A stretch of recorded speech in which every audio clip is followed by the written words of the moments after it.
그 다음에 이제 나오는 것들이 바로 뭐냐면 물질의 상태 변화에 대해서 나오는 거예요.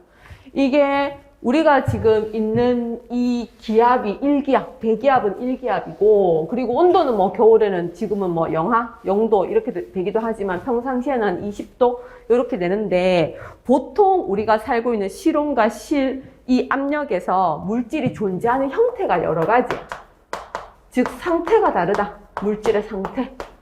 그래서 그 상태가 변화할 때 이제 열이 들락날락 한다라는 내용인데, 일단 물질의 상태는 세 가지가 있어요. 고체가 있고, 이런 것도 다 고체잖아. 이것도 고체고. 그리고 저 물통에 들어있는 물, 액체 상태로 존재할 수도 있고, 그 다음에 공기 중에 떠있는 기체 상태로 존재할 수가 있어요. 고체 상태는 우리가 이제 이것들을 자세히 못 봐서 그렇지만, 입자 자체가, 이게 고체 입자 자체가 동그라미로 그린다라면 얘네들이 따닥따닥따닥 붙어있는 이런 상태인 거야.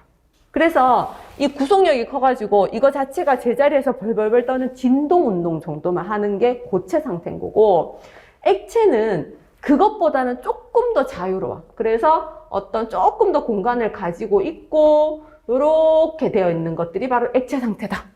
그에 반해서 기체는 아주 자유로워서 그 입자와 입자 사이의 거리가 굉장히 먼 상태, 이게 바로 기체 상태인 거예요.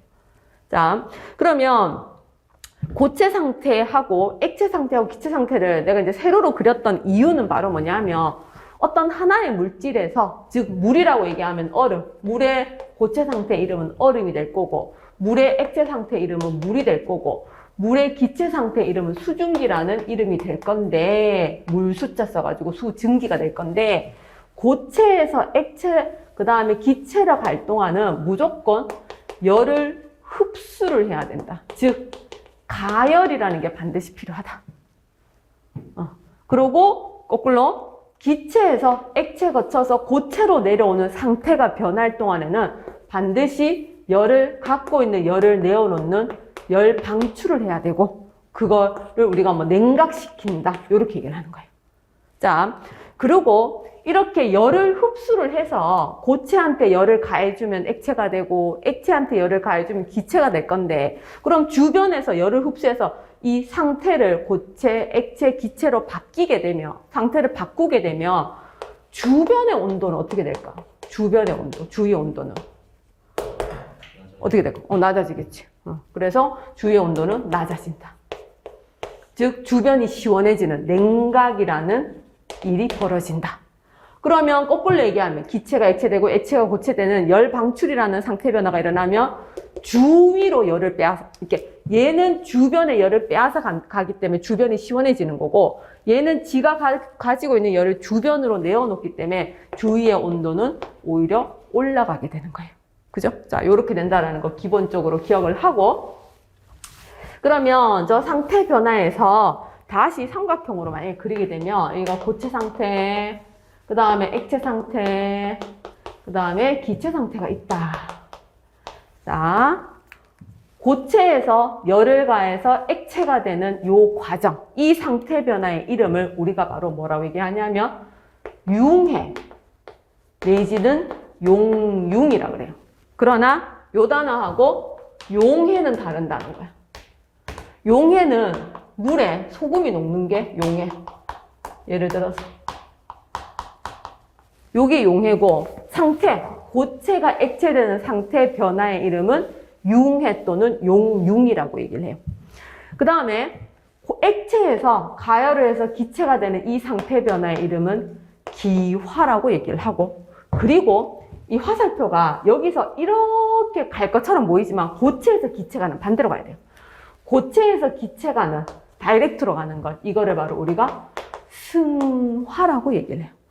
요 융해나 용융은 많이 우리가 지금 겨울철이니까 얼었다가 얼음이 녹는 거, 이런 거 되는 거고, 액체에서 기체에 가는 기화는 물 끓이게 되면 기화가 되는 거고, 이 승화라는 것은 어떤 거냐 하면, 원래는 일반적인 물질이라면 고체가 액체되고 녹았다가 끓게 되는데, 특이한 물질 몇 가지는 대기압 상태에서 액체 상태를 거치지 않고 바로 기체가 돼요. 그게 대표적인 예가 바로 나프탈렌. 나프탈렌 알아요? 좀약이라고 하는 거. 나프탈렌. 들어본 적 있어요? 나프탈렌. 드라이아이스는 알잖아, 드라이아이스. 드라이아이스. 데스킨 31에 가면 드라이아이스 고체가 있는데 걔는 그냥 대기 중에 내비두면 그냥 이렇게 올라가. 여기 드라이아이스 조각이 있어. 고객님 몇 시간 가실 거예요? 그럼 뭐 30분 갈 건데요. 그럼 드라이아이스를 줘. 그럼 집에 갖고 오면 얘가 시간 지나면 이렇게 작아져 있잖아요. 그죠? 고체가 요 작아진 만큼 요 부분이 기체로 날아가 버리고 없는 거예요. 그런데 약간 착각을 하고 있는 게 우리가 얘가 집에서 이렇게 딱 뭐 봉지에 쌌던 걸 열게 되면 하얀색 김 보이는 거 봤어요? 하얀색 김? 그럼 걔가 이 드라이아이스의 원료가 주인 누구냐면 이산화탄소거든요. 이산화탄소라는 게 고체 이름은 드라이아이스고 기체 이름은 이산화탄소인데 그러면 요 주변에 보이는 하얀색 김 얘가 승화 결과 나타난 이산화탄소다. 맞다 1번 틀리다 2번. 맞다 1번 틀리다 2번. 맞아요? 맞는 것 같지? 틀렸지? 맞다가 틀렸다고. 그게 무슨 말이냐면 이산화탄소 기체는요 공기 중에 있어요. 0.03%. 근데 지금 우리 이산화탄소 기체 보여요 안 보여요? 안 보이잖아. 근데 얘는 왜 눈에 보여?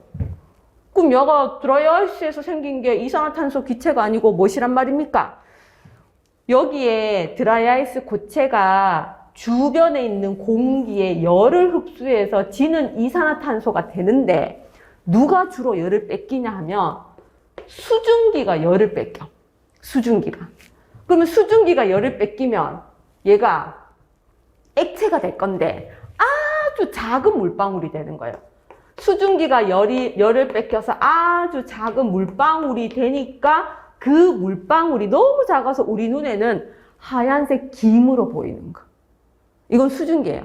자, 이것 때문에 나중에 어떤 얘기까지 나오냐 하면 이산화탄소는 나중에 소화약제로 써요. 소화약제로. 근데 이산화탄소를 그 방에 때려 부었는데 하얀색 김, 즉 운무, 구름처럼 보이는 운무 때문에 이게 시야를 가려가지고 피난에 장애 요소로 작용한다라고 나오거든요.